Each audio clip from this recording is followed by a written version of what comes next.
ভাতা নয় চাকরি চাই, ভিক্ষা নয় চাকরি চাই, নিয়োগ চাই নিয়োগ চাই, বিজেপি চাই নিয়োগ চাই, বিজেপি চাই, ভাতা নয় চাকরি চাই, ভিক্ষা নয় চাকরি চাই, ভাতা নয় চাকরি চাই, বিজেপি জিন্দাবাদ জিন্দাবাদ জিন্দাবাদ, বিজেপি জিন্দাবাদ জিন্দাবাদ জিন্দাবাদ, বিজেপি জিন্দাবাদ জিন্দাবাদ জিন্দাবাদ। माता की जय, भारत माता की जय, जय श्री राम, जय श्री राम, जय जय श्री राम, जय श्री राम, जय श्री राम, जय श्री राम, जय श्री राम। जय श्री राम।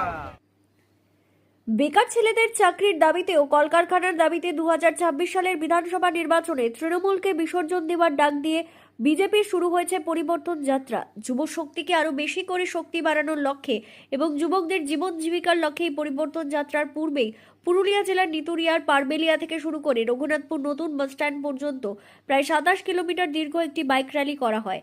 এই বাইক র্যালিটি আয়োজন করেন বিজেপির যুব মোর্চার পক্ষ থেকে। এই বাইক র্যালিতে উপস্থিত ছিলেন বাঁকুড়া সাংগঠনিক যুব মোর্চার জেলা সভাপতি জীবন মণ্ডল, রঘুনাথপুর বিধানসভার কনভেনর মুকেশ সিং, রঘুনাথপুর শহর যুব মোর্চার সভাপতি রনি পট্টনায়ক, প্রিয়ব্রত দে, কার্তিক দাস, মঞ্জু বাউরি সহ আরও অনেকেই। কনভেনর মুকেশ সিং বলেন, পাল্টানো দরকার নির্মমতা সরকার, যুবকদের চাকরির স্বার্থে পাল্টানো দরকার, তাই চাই বিজেপি সরকার। একাধিক স্লোগানে মুখরিত করে তোলে যুব মোর্চার কর্মী সমর্থকেরা। রেলি একটা আগাম সূচনা, জনজাগরণ, মানুষের কাছে বার্তা। এই পরিবর্তনের যাত্রাতে মানুষ সফূর্ত যেমন যোগদান দেয়, তার জন্য রেলি যুব সমাজ করেছে, যুব সমাজকে জাগৃত করার জন্য। আজকে যুব সমাজ সব সময় প্রতারিত হচ্ছে মমতা ব্যানার্জি সরকার। আজকে আপনি দেখছেন শিক্ষার ক্ষেত্রে যে যুব সমাজ সব থেকে বেশি বঞ্চিত হবে। মাদ্রাসায় 5,000 কোটি টাকা থেকে বেশি টাকা দেওয়া হয়েছে, কিন্তু স্কুল আজ 7,000 স্কুল বন্ধ, 8,000 কলকারখানা বন্ধ। তার জন্য দায়ী কে? তার জন্য শুধু দায়ী মমতা ব্যানার্জি। তাই আমরা বলি পাল্টানো দরকার। আপনার নাম? মুকেশ সিং, রঘুনাথপুর কনভেনর যুব মোর্চা। জানেন যে পশ্চিমবঙ্গের পরিবর্তনে হাওয়া বইছে। পশ্চিমের যুব সমাজ তার একটা অঙ্গ।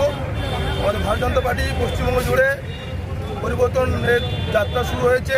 আগামীকাল 6 মার্চ আমাদের পরিবর্তন যাত্রা এই রঘুনাথপুর বিধানসভার মাধ্যমে এক সভার মাধ্যমে যাত্রা করবে। ওই যাত্রা ছাতনা হয়ে আমাদের বাঁকুড়া সাংগঠনিক জেলা হয়ে আমরা বিষ্ণুপুর যাব। তো তার আগে ভারতীয় জনতা যুব মোর্চা আমরা বাইক র্যালির মাধ্যমে জনগণকে সচেতন করছি এবং স্বাগত জানাচ্ছি এই পরিবর্তন যাত্রায় সামিল হওয়ার জন্য। কারণ আপামর পশ্চিমবঙ্গের যুব সমাজ এই তৃণমূল সরকার দ্বারা বঞ্চিত, অত্যাচারিত, নিপীড়িত। আজকে দেখলেন 26,000 চাকরি কীভাবে এই তৃণমূল সরকার দ্বারা খেয়ে নেওয়া হলো। আপনারা দেখছেন পশ্চিমবঙ্গের কলকারখানা, ফ্যাক্টরি, শিল্প নেই। এই মহোদয়ের রাজত্বকালে 8,000 শিল্প কলকারখানা বন্ধ হয়েছে। এই মহোদয়ের রাজত্বকালে 5,800 পার্সোনাল স্কুল বন্ধ হয়েছে। যে স্কুলে আমরা পড়াশোনা করে এসেছিলাম সে স্কুল বন্ধ হয়েছে। তাই আমরা আপামর যুব সমাজকে এই বাইক র্যালির মাধ্যমে আমরা আহ্বান করছি, ছাত্র সমাজকে আহ্বান করছি, পরিবর্তন যাত্রায় সামিল হন। এই সরকারকে আমরা গঙ্গা জলে ভাসিয়ে দিয়ে নরেন্দ্র মোদীর নেতৃত্বে বিজেপি সরকার প্রতিষ্ঠা করবো। এই সংকল্প নিয়ে আমাদের এই র্যালি শুরু হলো। ভারত মাতা কি আপনার পরিচয়? আমার পরিচয় বাঁকুড়া সাংগঠনিক জেলা যুব মোর্চার প্রেসিডেন্ট জীবন মণ্ডল।